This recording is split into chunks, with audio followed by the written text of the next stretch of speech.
just get this recording done again, so I've got that to share for later.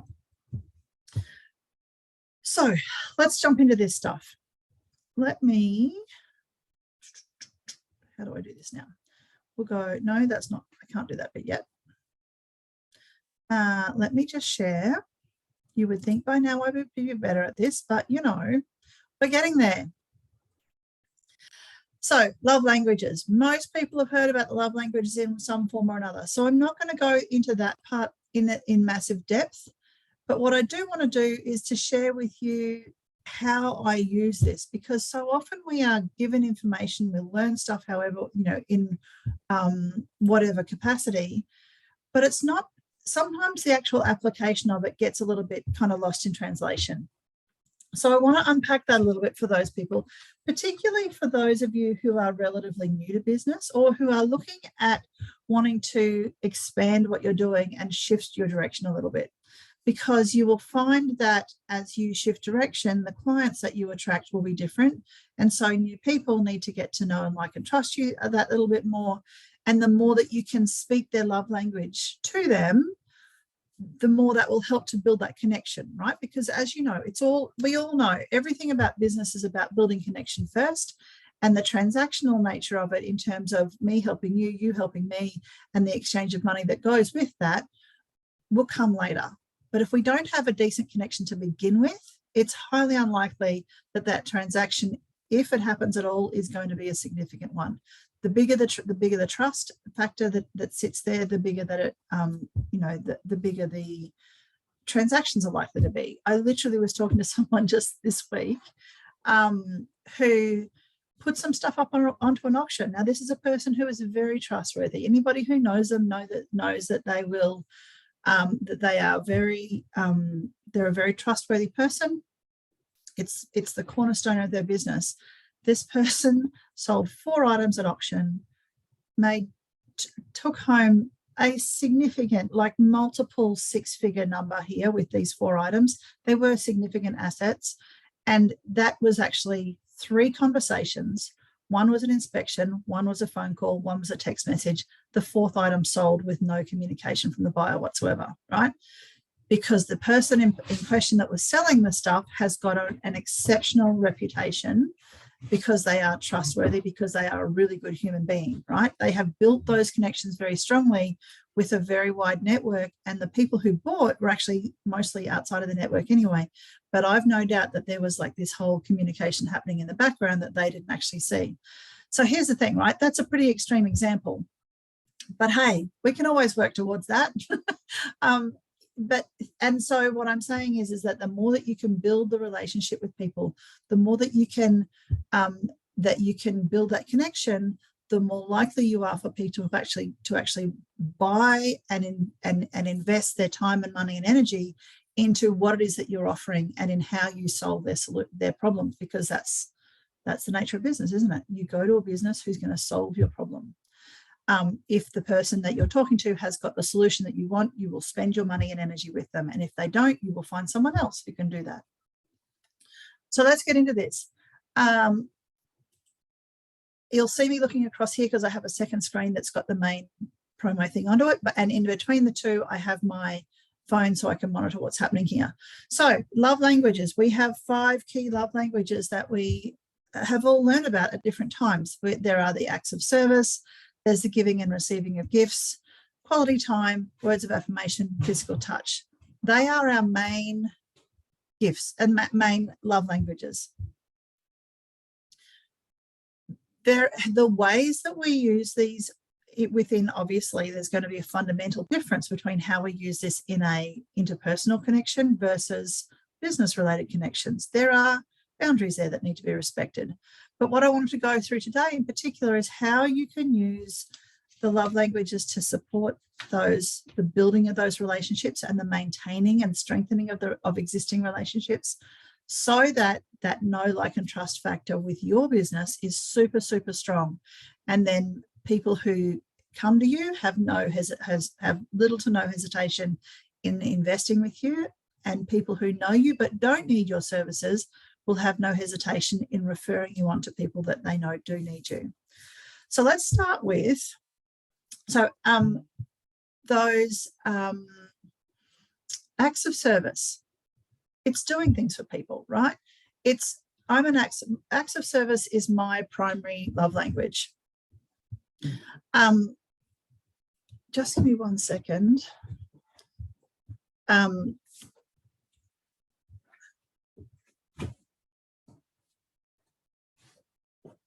Sorry, tech stuff.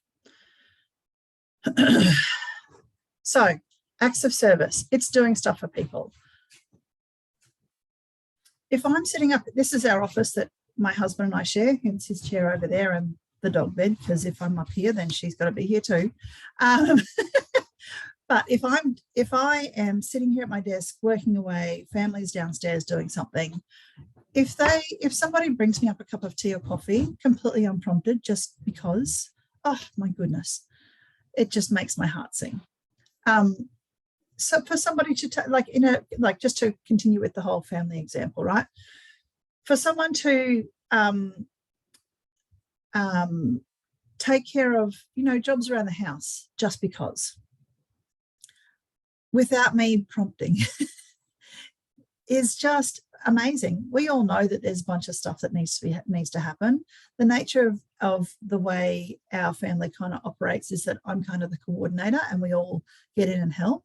But for someone else to step up and just take care of something because they can see it needs to be done is just wonderful. I absolutely love it. And it just makes my heart sing.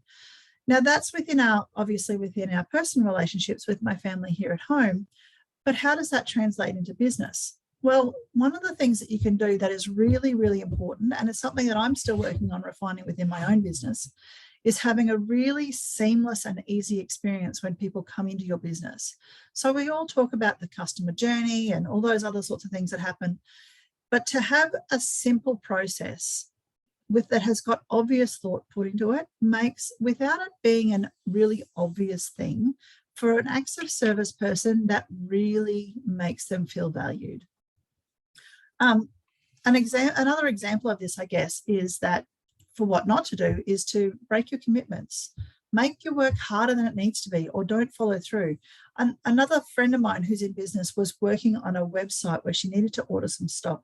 Now, the business that she was ordering from is a significant player in her industry and has a really, really good reputation. But literally when she was on the phone with the sales staff while she was setting up her wholesale account, before she went into the website side of things, the sales staff literally apologized to her for the experience that she was about to have. And it was so difficult for her to go through, and thank goodness she is a woman of phenomenal tenacity. But it was such a challenge for her to go through that website and actually find the stuff that she wanted to buy. The business had made it really difficult, and kind of almost unnecessarily so. Mitch can hear Daisy. And Mary Beth, you're on. Hello. Mary Beth's over in the US. I love it when you get on, Mary Beth. I love knowing that I'm here sitting in Queensland and you're over on the other side of the world and we're connected. So yeah, this friend of mine who also happens to have a business was going through this website trying to find the stuff, and it was just very, very difficult. The owners, according to the sales lady she had spoken to, the owners of the business are just not overly invested in the tech side of things. They're kind of old-fashioned in that regard and don't really value that whole online connection stuff. And so it made her job of actually ordering her stock really, really difficult. Now, if she wasn't aware of that, if she was less tenacious, and if she was much more of an acts of service person, that process of having to do a whole lot more work than was actually necessary would have been enough to just go, forget it, I will find this in other places. Even knowing that that business has, like I said, they have an exceptional reputation. They are definitely a leader within their field. They have been around for decades. They are a very long-standing business within their space. And so they've got a significant market share. And so my friend who was on their site chose to persevere. But for someone like me who is not within that same industry sector, I would just look at that and go, this is too hard, I'm out of here, right? for me as an individual, if you say to me, well, we're going to get this done, okay, I'm very, for me as an individual, being an acts of service person, if you say you're going to get something done and it's going to be done very quickly and something pops up, I'm okay if you communicate with me and say, you know, this has happened, the time frame is going to be stretched out, no problems. But if you just like ghost me and get super busy and don't communicate with me and therefore essentially break your commitment to me, that to me is a really big red flag. And I understand that that's how I am as a human, because I'm an acts of service person primarily in my personal love languages.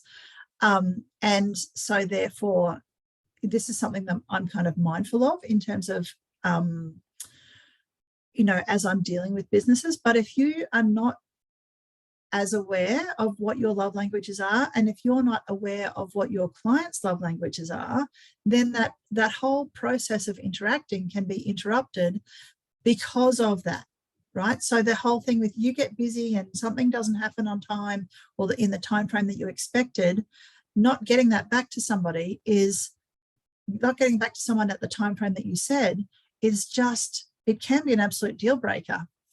Hey, Carmel, lovely to see you. So Carmel's over in WA. And yes, love languages are so massively important. Leah, do you have an evaluation form for certificate of participating in the webinar? In what way, Leah, are you asking about there? As in, I did mention that there's going to be an offer that's available in the webinar that's for webinar participants only. I'll make that clearer later on. It's not an actual form, but just the fact that you've commented here lets me know that you've been in here. Okay. And Auntie Lynn Schmidtkin is my auntie, and she's watching as well. Hello, lovely to see you all on here this morning. So, acts of service. In some ways, it's really, really obvious how your acts of service can help to build your relationships with people for those who have this as a significant love language. Because within the 5, we tend to have a primary and a secondary, and then the others are not quite as important. For me, I'm actually kind of fairly balanced, but like what I will do is later I will find the link where you can actually go to the Love Languages website and do an analysis if you haven't already, if you're not aware of what yours are, so that you can actually go to the original source, go through the steps and work out what your personal love language sort of balance is. It's really very insightful in my opinion. And I've actually found that mine have changed as I've gotten older too. Acts of service is still number 1, but the importance of the others to me has changed as I have aged. So, you know, the things change more than just your hair color. Anyway, so the next one I want to talk about is giving and receiving gifts. Now, in a lot of cases, this is really obvious. However, it doesn't have to be mega over the top. If you're talking about wanting to build that relationship with your clients, if you have people who are particularly gifts people, right, then the gifts that you choose to give are important. So most of us have got some kind of branded something or other, right? I've got this as one of my things, and I don't have a lot of stuff. I don't spend, as a business, I've chosen to not invest heavily into swag or, you know, branded items. But this is something that I do have. So it's a pen, comes in a lovely little velvet pouch. And if I stop the share just for a moment so you can see it a little bit more clearly, can you read on there what it says? It's literally just a simple little like pen with a little bit like, you know, crystals up the top. And it says on there, chase your dreams. I don't know if you can read that or not, because I'm not sure what screen you're on or how clear this is. Now, I don't give these out willy-nilly. I give them out very specifically to people in specific areas where they go, I'm not going to like drop this into a swag bag somewhere. I will give this to people where I will usually hand it to them and go, I have a gift that I want to give to you, right? So it might be somebody who's in one of my workshops, or if you're coming, hello, Kat, if you attend one of my retreats, if you come away on my GSD getaways, most people will get one of these pens if you don't already have one. I don't tend to give you more than one because, well, I can, I guess, I just haven't. However, I'm glad you love my pen, Kat, and because you definitely do have one. And let me know, So Kat, here's a question for you. Knowing that I've given you a pen a little while away, Angie, you've got to come to one of my events to get one of my pens. I can help you with that one. Like I said, I don't just give them away willy-nilly. I like to hand them to you personally, or if you come to a GSD getaway, as Kat did the other day, and as Martine and Nat did. So Kat and Nat already had a pen, Martine didn't. So I gave Kat and Nat a different one because I love to give a gift to anyone who comes to one of my events. Martine got one of these pens because I hadn't actually spent any amount of time with her before, and I gave her this and a little notebook so that she would have something. And it wasn't about, my business is 10,000 dreams, right? But one of the things that I talk about on an ongoing basis is that I want you to chase your dreams. I want you to get really clear on them, and then I want you to pursue them. And I say chase because I think you need to pursue with enthusiasm, right? It's not about the hunt, as in the way some people will think about chase. It's about pursuing it with enthusiasm and joy and all of those other wonderful things that become a part of following your dreams. And see, I don't like the word follow either. Some people will say that. Follow to me is too passive. I want to actively define my dreams and then to follow and to then create that reality that they're a part of. And that's the same thing that I do with my clients and what I want everybody to do, because it just makes life so exciting and so inspiring. So hence the choice of chase your dreams. I'm loving this. Angie says you're making your pen sound so amazing. My bucket list is now that pen. Love it. And Kat, I love that Kat's written here, Angie, the pen is a way to remember the amazing experiences Terri creates. And that's exactly what I want it to do. I don't want this to just be another thing that you pull out of some bag at some expo, right? This is a special pen. It's got a special significance. I don't have a lot of them. I don't give them away willy-nilly. You'll know me if you get one of these pens because you have met me. And so, you know, that this is, but like, as I said before, this is when I've come to the whole thing of love languages. Let me get back to sharing my screen. Which bit do I share? That one.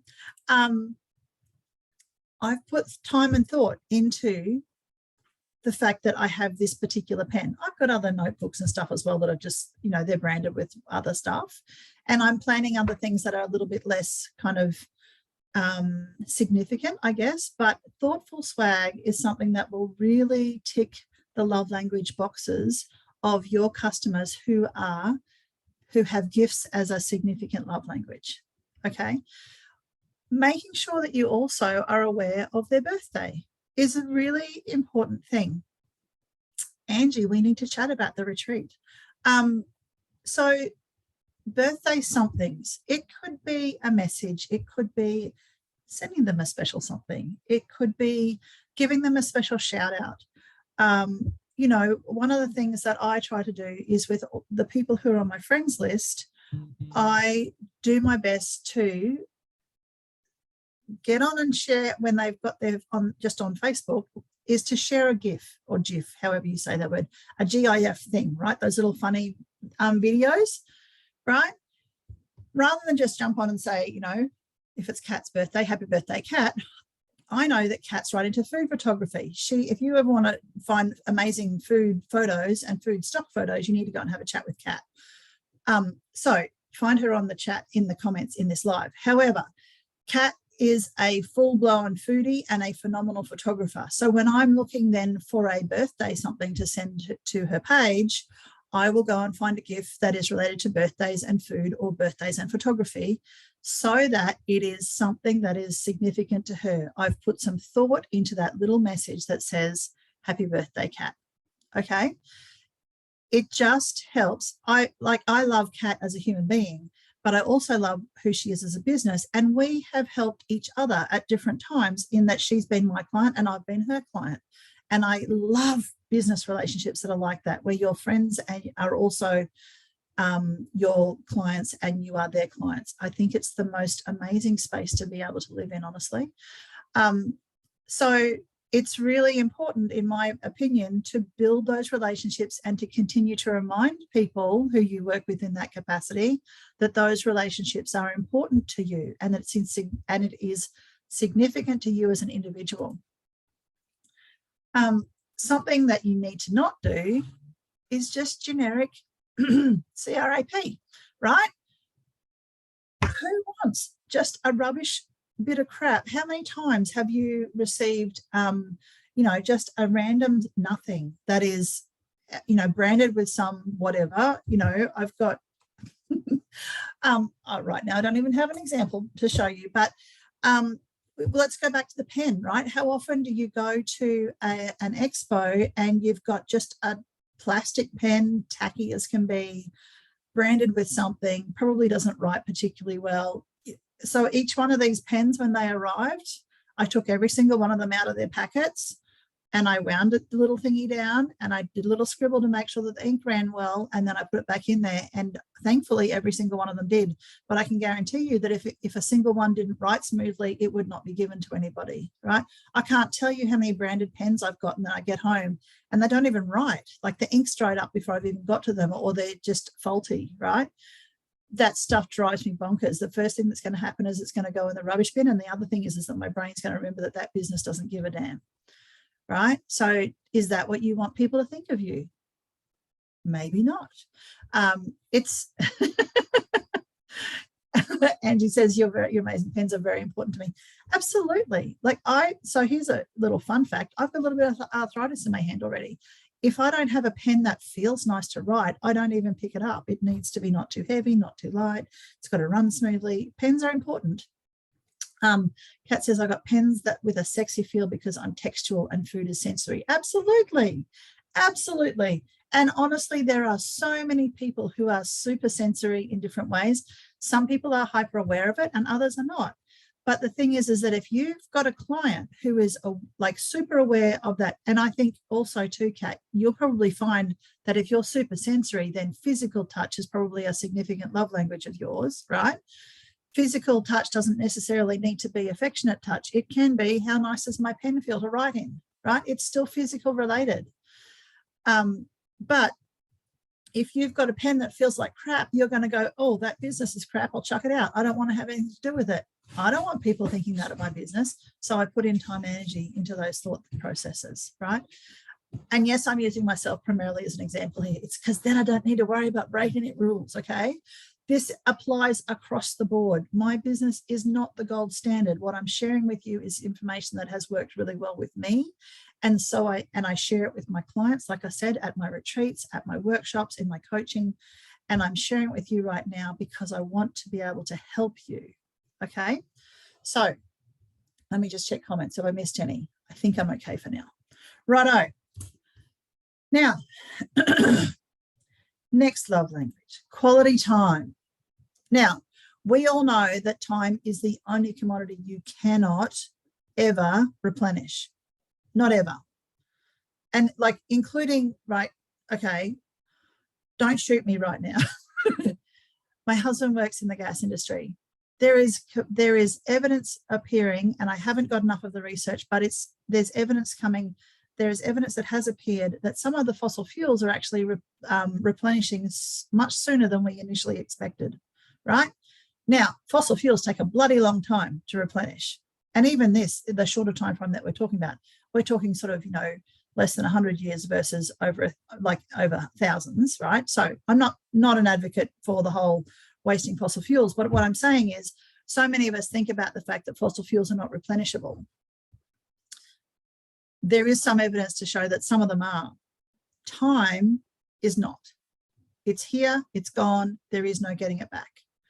So it's very, very important to be mindful of your time. And this is why when I'm sharing on this sort of stuff, I am so mindful of the fact that those of you who are on here with me, I'm so grateful that you are choosing to use this little bit of time to share it with me. I absolutely value that. And I want to give you as much help and support as I can to acknowledge your commitment here, right? But time, if you're a quality time person, if in terms of, within personal relationships, That can be something as simple as taking a picnic together, just hanging out, right? One of my other friends, she and her husband are both quality time people. Their favorite thing to do is to get like a $5 fee and go to the park and sit down and just have a yarn while they sit at a picnic table somewhere away from home, right? That's how they reconnect as humans. They are very fortunate in that quality time for both of them is their primary love language. My husband's primary love language is quality time. So one of the things that he loves to do is picnics. We haven't done enough of that lately. And that's something that I need to shift. But we're also working in some other things too, so that he and I get to spend more time together. So it's one of those things that you need to be mindful of, in my opinion, in terms of if you want to improve the quality of your relationships within business as well as personal relationships, be aware that for many people, quality time is really significant. Now, how does this translate to business? Be available. If somebody rings you and they want to have a conversation with you, if you can't, I'm not saying get on the phone with them for, an hour at a time, unless you've scheduled that and unless that is required for wherever you're at in your business. But if somebody rings you and wants to actually get on the telephone with you and ask you a question about something that you do, and maybe it's a problem. Say you're a computer tech person, right?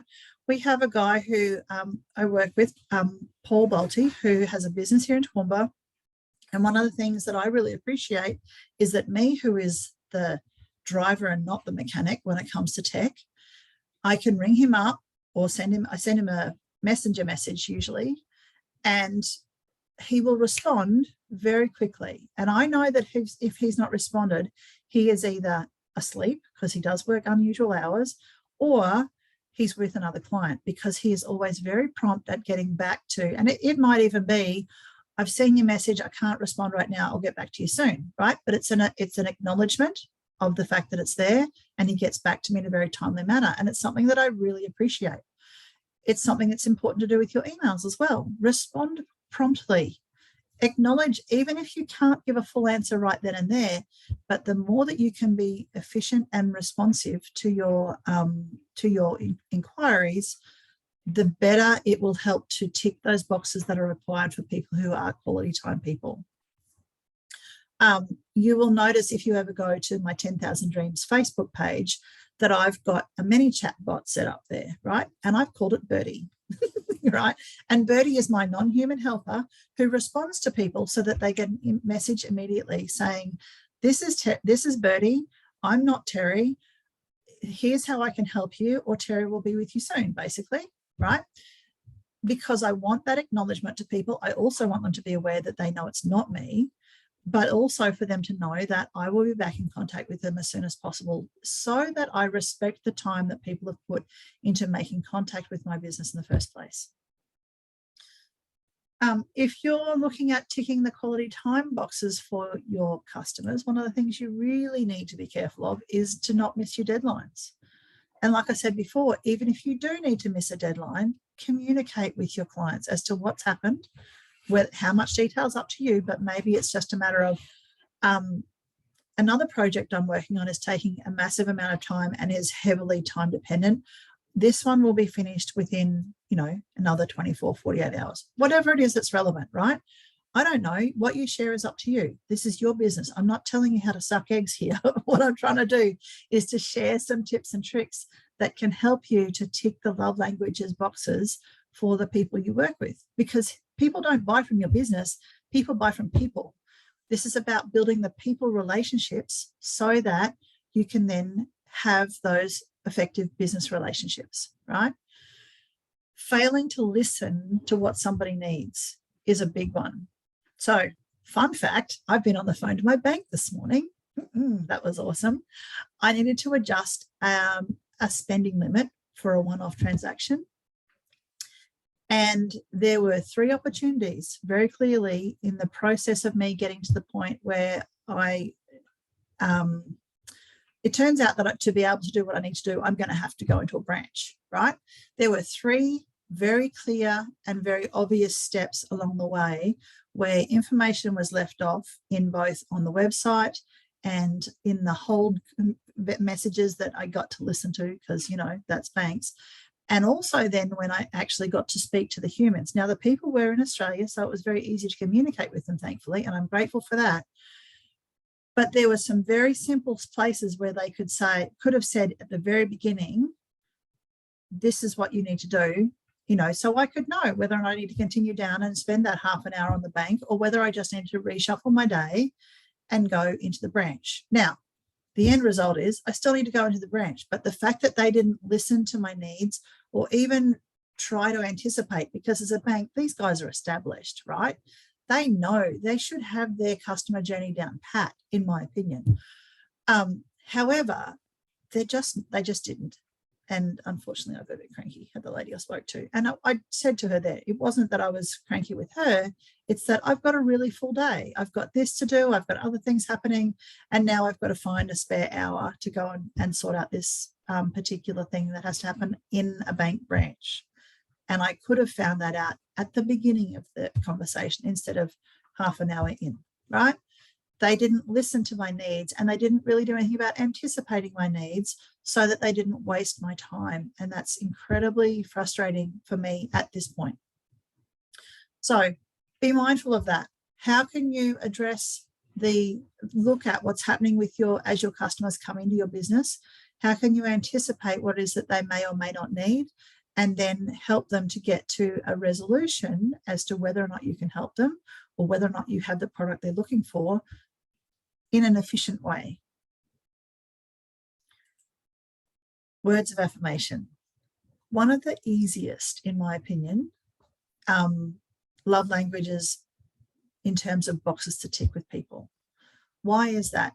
Because words of affirmation are about telling people that you care, about telling them that you appreciate them, about telling them that you love their product. I was talking before about Kat and the products, like the food photography that she does. Her photos are amazing, right? Now, as I affirm, Angie, it's your language. Awesome. So that's really wonderful. So I'm so glad that you know that. But when you're a words of affirmations person, so Angie, knowing that you are a happily married lady, for your husband to say to you on a regular basis that he loves you, or that he appreciates the work that you do and the effort that you put into raising your children and all those other things, all of that will help to fill your emotional tank and help you feel more connected to him as a human. Kat's put here using their name in that affirmation phrase. Absolutely. It magnifies the power of that phrase when you are using either their personal name or their business name, or both, if that's appropriate. It makes your heart sing, Angie. That's so cool. So how does using words of affirmation translate into a business sense? Unsolicited compliments, right? Just telling someone that you love what they do, completely out of the blue. I was in this little shop the other day up on the Sunshine Coast called, I've actually still got the business card here. It's called Kiki Tiki Originals. And I bought these little earrings, right? Now, anyone who knows me knows that I love earrings. It's a little teacup and a little saucer, and they're blue and white with little and I just love them, right? But here's the thing, right? I walked in there and I had no idea that this place even existed. It was in a town that I have barely been into before. It was in Yandina. If anyone's up on the sunny coast, please go up there into Yandina. There's the Gun Coffee place, that's the cafe on one side, and the roasting place on the other side, and Kiki Tiki is smack in the middle, and they've got gorgeous clothes. I bought a handbag and earrings from them. I love the place. The lady was lovely. It was just beautiful. But to walk in there and go, oh my God, I love your clothes, right? I'd never even seen the woman before. It's a completely unsolicited compliment. I didn't walk in there trying to build a relationship with her. I try wherever I can to give a compliment at any time that I possibly can, because I think it's important. I think even if words of affirmation are not a primary love language, it still ticks a box for us mentally to have something. There is so much negative and so much noise coming at us on an ongoing basis. If we can share some noise that is specifically about uplifting another human being, then we make the world a better place. Just a little bit. And a little bit from everybody goes a really, really long way. Something that you can do to help someone's business is sharing a positive review, whether that's across Google or Facebook or in person or wherever, but sharing positive reviews makes all the difference. Yeah, absolutely, Angie. When you compliment someone, it helps you too, because you feel better. It just feels nice to do that, right? Any kind of encouragement that you can give to people, so long as it's encouragement to help people on a path that you can see can actually work, right? There's an unexpected little note or card, or, you know, it depends on who you are. Okay, as an example, I've got another friend of mine, Ali, who makes the most amazing handmade cards. Absolutely beautiful. I'm trying to remember her business name. My Paper Daisy Bespoke Designs, I think it is. So Ali is local to Toowoomba, makes just gorgeous cards. And I love to get those cards. I need to make more time to do this. If you can get a little card something that you think that a fellow business owner is going to like, and you write a little note on there complimenting them, and you actually send it to them, there you are ticking so many boxes there. You've got words of affirmation, you've got gifts, you've got an act of service in writing a little card, right? There are so many. If it's a particularly tactile card, and the ones that Ali makes are often multi-layered, that then can come into the touch side of things, right? Because it feels really nice. There are so many, the fact that you've put the time into this, there are like a little handwritten note on a beautifully selected card literally has the capacity to tick every single love language box if it's well selected, right? And so that it's something that is really worth investing the time and energy in, so that you can help to build those relationships further. It's phenomenal how much that stuff will come back to you multifold, not necessarily from that individual that you've sent it to, but it will come back to you definitely. Kat said, Carol Smith shared and invited her friends to help my business the other day, and it was just beautiful. Means a lot. Absolutely. Absolutely. All those things that can help build someone's business. The sharing, obviously Carol's then used words of affirmation in terms of promoting the fact that your business is worth following, and which I absolutely agree that it is, Kat. Honestly, you know that. But that it helps phenomenally. So some things to be aware of in the words, for those people who are words of affirmation, be really careful about condescending remarks or insults. Now, most of us don't normally go down that path, I get it, but even just a negative comment, non-constructive criticism. What do I mean by non-constructive criticism? If you say to someone, look, that's just crap, that's not ever going to work, right? Then, okay, maybe it's better to go, hang on, this bit's okay. Have you thought about doing that? Can we tweak this here? Do you know what I mean? Like, and obviously, opinions like armpits, we've all got them and most of them smell, but not always. But if a negative comment to a person who is particularly a words of affirmation person can have such a deep impact, it can be really, really quite extreme. So keep that in mind when we all need the space to vent. I'm not saying, that we can't ever speak negative, because to always sit in a positive, I'm only ever going to be in a positive mindset kind of thing can honestly be more damaging than acknowledging that there's both positive and negative in this world and in our lives. But just being aware of where you are sharing any of that negative or any of that frustration. And honestly, I feel really bad for getting so frustrated with that lady on the bank before, because I did say to her, I'm aware that you don't make these decisions. And I then recommended that she take the recording and send it to her supervisors. So I hope that she does. But I also still feel bad about the fact that in my frustration, I said that in that way to that lady, because she didn't deserve it. I'm just under the pump and didn't think that I was going to be. So, that's something for me to work on. I'm human. I missed a comment there from Angie. Yeah, Angie, given that you're a words of affirmations person, as you said before, if someone hurts you negatively in an area of your life, it hurts you very, very deeply. Absolutely. Absolutely. And look, there are multiple factors that come into this. Love languages are one part of a whole big chunk of things. You know, there's can be issues that relate around people pleasing and all that other stuff that kind of extends into the words of affirmation stuff. I'm not saying that this is a magic fix-all for everything. What I am saying is take this information, work out how it applies to your business, and make magic happen for you and in and around your relationships, so that the stronger that you build those, the stronger that you will build your business as well. Now, last one I want to speak with you about is physical touch. Here's the thing, physical touch within the workplace can be a little bit of a minefield, right? We need to be conscious of who we are touching and how we are touching them, particularly if you are someone who is in a sort of corporate situation where you have that ongoing, hello, Joseph, particularly if you have an ongoing relationship with people where you see them on, say, a daily basis, right? So physical touch would be handshake. So within Australian business communities, it's very, I have no idea what you're saying there, Joseph. Sorry.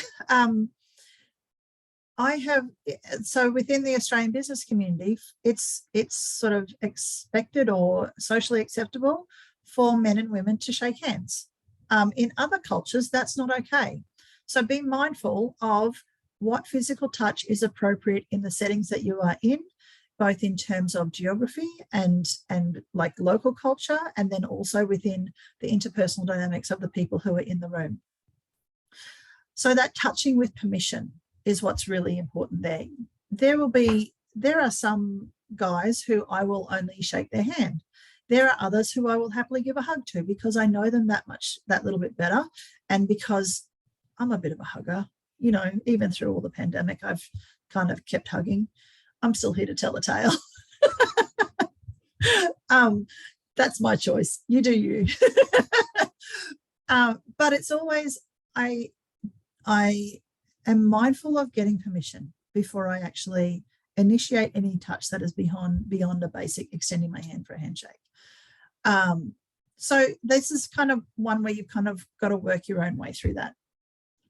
So if you see people who are particularly prone to a hug or if they walk up to you and, will pat you on the back, or, you will see there will be those people who will initiate physical touch much more readily. They are more likely to be someone who is a physical touch person in their love languages. Physical withdrawal from those people is really significant to them. So if you go to put out your hand to shake their hand and they pull back from you for whatever reason, then that's going to be really, that's going to have a really big impact on them, right? So just be aware of that. How you navigate that, that's up to you. I'm not here to ask you to kind of go beyond your own personal physical boundaries in what you're comfortable with and what you're not. And also be mindful of what's okay in a socially acceptable way as well. But just be aware. And if you are in that space where you're like, oh, I'm not so sure that you feel uncomfortable, then acknowledge that openly and just say, whether it's a cultural belief, whether it's whatever it is.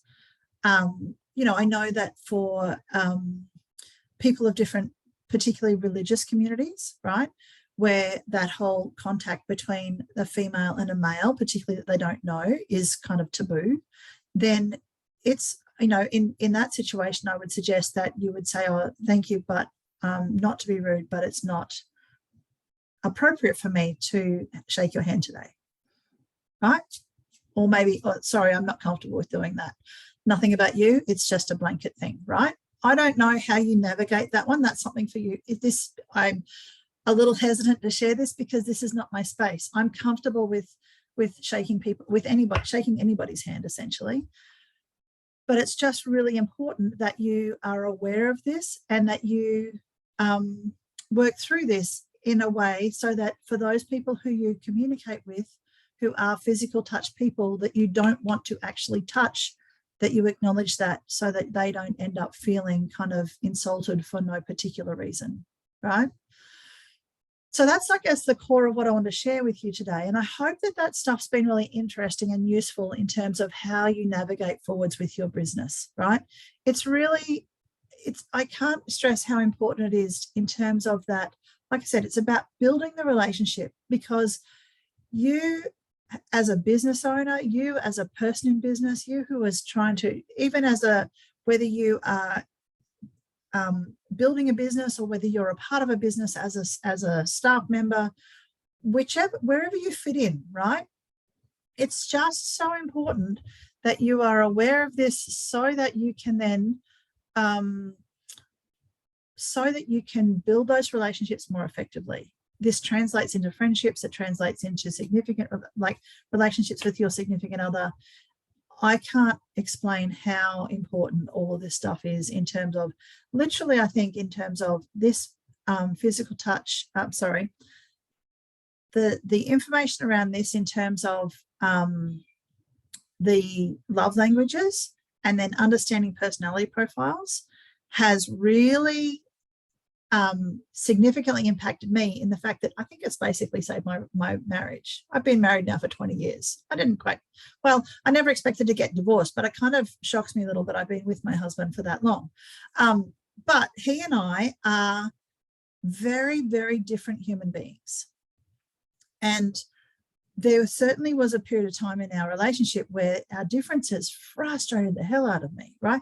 Because I was putting an expectation on him that he should be like me, because I'm me and anyone else was strange. That's where my thought processes were back then, right? Thankfully, I found some of these tools. And so then this is why I choose to share this, so that others can also benefit from the things that I've learned. Now, how this relates. I did promise when I started this that there would be an offer that I would offer to people who are in this webinar, that is only available for people who are in this webinar today. And this is my way of honouring your commitment to being here. As you know, I've got the Big Dreams Retreat. Well, I hope you know. Oh, Angie, you're quite huggy, so I have to be aware of this in case others don't like it. Yes, I'm like that too, Angie. Hugs are... They're really important. And I think so many of us lead a life where we are really quite insular, especially the fact that we don't now live with extended families and all those, multi-generational things. So we don't necessarily have that contact with as many people as we used to. So I think that's an important part of us as human beings. But anyway, let me get onto this, because I have talked for a little bit, probably too long today. But anyway, I'm glad that I've been able to answer some questions and stuff that have come up. So the offer, I've got the Big Dreams Retreat coming up later in this month, right? That photo there is literally taken standing on the deck of the main house at the venue that we're using. It's a beautiful little B&B called Sancerre Estate in Ballindine. So Ballindine is part of the Granite Belt down south of Stanthorpe in Queensland. This is an in-person event that I'm talking about. And Sancerre Estate is a vineyard and a B&B, and we have booked out the space so that I can run the retreat there, and then we're also going to go and sample other places. Now, it's a little bit hard to see on that image, but you're actually standing up quite high there, and behind the building itself are granite mountains. There's kind of like some pretty rough scrub and rocks behind it. If you want to go for a pretty intense bushwalk, you can. So you can go higher, but it's while you're standing on this deck, you're like essentially surrounded by these hills around you, and it feels like you're like being hugged from behind while you enjoy the view out in front. It is just, it feels so good to be there. Now, the retreat is being held this month, 17th to the 20th of March. So we check in on the Thursday, we check out on the Sunday. This is about a 2.5-hour drive from Toowoomba for those of you who live in my local area. I've chosen that so that you can get down there and have a nice day on Thursday. And then when we check out by about 10 o'clock on Sunday, you can either spend some more time with your significant other, because this is open to both couples and singles. If you are a member of a couple, if you have a significant other, I strongly suggest that you bring your significant other to the retreat, so that, because what we do here is we spend a big old chunk of time helping you to get really clear on that absolute dream life that you're wanting to create. So if you're in that space where you're kind of like really a bit unmotivated, if you're like kind of flip-flopping all over the place, really finding it hard to make decisions, don't know what your next steps are, this is exactly the sort of thing that can help you. So, because what I found is that when you get really clear on that big life, on that big picture dream that you of the dreams and the life that you want to create, then as opportunities come along, so whether that's another work opportunity, whether that's do I move house, do we, how does, for us, one of the big things was, where do we educate our children? So because we chose to move them for where we went to for primary school didn't have secondary, so we had to choose this. How do we, what's the impact that my husband and I wanted to create in this world in terms of how we educated the children and helped to set them up for their future, right? That's because of we were able to make that decision and follow through on the sacrifices, etc., that came with that, because we chose to go the path of private school. We were able to do that because we were very aware of what that big picture looked like for us, right? And so this is what I want to do and this is what the sole aim of this entire retreat is about helping you to get super clear on that result, on that on your big picture vision. So then as you make those decisions, it's much easier to go, I've got this choice. This will give me that result that I can see. This will give me this result. This is the one I want. That's where I go. And your decision-making processes can be so much more effective. There's an amazing quote, which I'm about to come the stuff up because I can't remember the words exactly, but it's from Napoleon Hill. And he talks about the fact that those people who are the most successful in our world, once they have all the information, they make decisions very, very quickly. So they can, yes, I want this. No, I don't want that. And it takes them a very long time before they change that decision. People who are less successful tend to go, oh, yes, I want this. Oh, hang on, I'll go there. Oh, hang on. And they'll flip-flop all over the place, right? Obviously, Napoleon Hill didn't speak like that. However, you get the idea, right? If you want to be able to create success on your terms, part of it is about defining what success is on your terms. But in terms of being able to create that success, it's important to be able to make that decision quickly and stick with it, so that as that result that you get from the decision, maybe you'll get a little bit of resistance.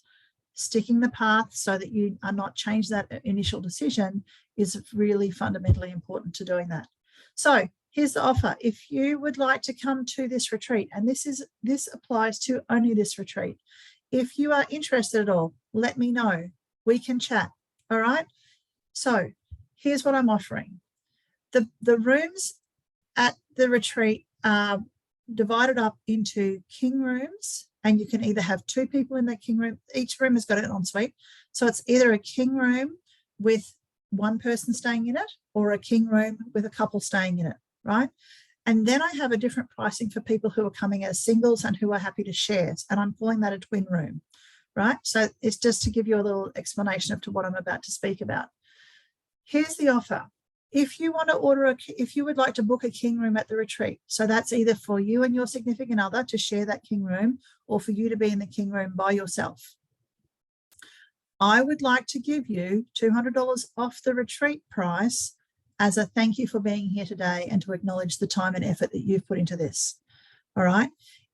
If you want, now your retreat cost is an all-inclusive thing, and I'm going to get, actually, Mitch, would you be able to please drop the retreat page link into the chat, so that I meant to ask you to set that up earlier. Sorry. If you will drop the thing in there and just drop down to the bottom, and you'll see where all the pricing and stuff sits. If you would like to come as a single and share a room with another single that you don't already know, okay? Thank you, Kat. I think it's amazing too. And because I really want to acknowledge the time and effort that people have put into committing to being in here today. So if you want to come and you want to be in the twin room, then I will offer for those people who are in the webinar only, and for this retreat only, I'll give you $100 off. So Mitch, who is my beautiful VA, has dropped that link in there under my profile. Jump in, have a look at that. you can, if you want to do this, you can just go ahead and put a deposit down and we'll work out the details, right? Just scroll to the bottom of the page, select the type of room that you want, and you can either pay in full or you can just put a deposit down. If you decide to pay in full, then I'll just credit you the money back, and otherwise we'll make it work, okay? Some of this stuff is not set up in the background. That's not really a problem. We'll just make it happen. So jump into there. Make sure that you mention to me that you have been here on this webinar, okay? Because this is only available for people on this webinar. Because like I said, I want to acknowledge the fact that I have been on here for nearly an hour and you have stuck it out. And I'm hoping that I've really helped you. Now, if you've got any more questions, I need to get to my next meeting. Drop them in the comments. I will come back and check in on that. Where am I going here for a second? I will come back and check in. Where's my, oh, sorry, another step. I forgot. The very first person who takes this up, whether you are booking a king room or a twin room. However, for the very first person who takes this up, as a little bit of I appreciate the fact that you've put some effort in and jumped, you get double. All right.